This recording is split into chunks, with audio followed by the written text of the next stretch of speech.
Kerbians. I'm back with another commentary for episode 2, the actual Kerbin in space.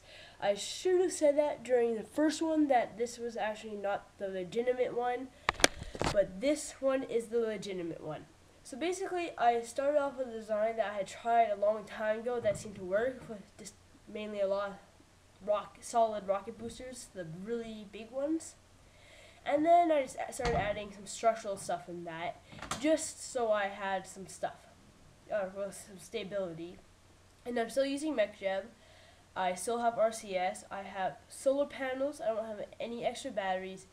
I don't have anything for the Kerbin and climb around on because I barely made it with fuel during the flight. So, yeah.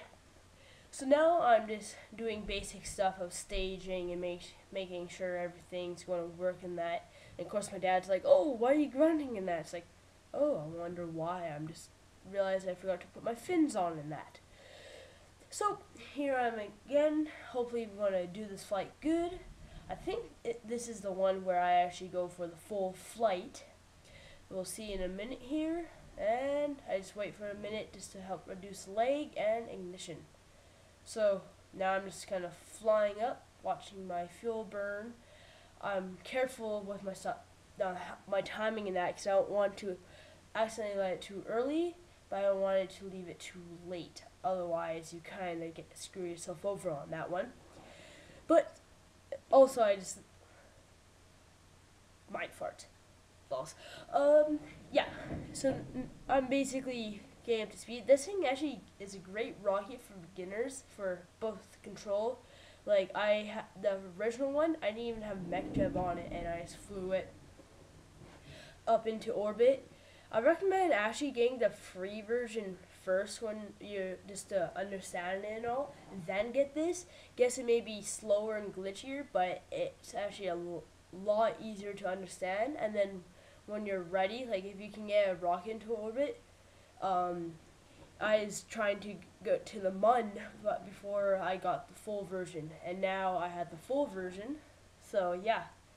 So with those rockets, that got me into main orbit. So now I'm just basically using RCS just to get the right direction, and then just timing into the orbit, which then I speed up a bit. Also looking at debris which I wish they allow you to delete the breeze again because it reduces the lag on my computer. Like I have extra RAM in that. It's not a gaming computer, it's just a Dell Inspiron, but it can run a lot of games with low lag, but for some reason it was just lagging like crazy. Like I've ran massive rockets while recording and still have plenty of frame rate. But so now I'm doing my gravitational roundout. I call it a roundout because you're just rounding out your apoapsis. Well, mine's always oval, unless I'm using MechJeb flight, but most of the stuff I do manually, but sometimes you have to do it. So after I got into orbit, this is basically where I'm zooming up and just kind of showing the after part. I'm in a stable orbit. I just turned off my SAS, mainly for the fact it's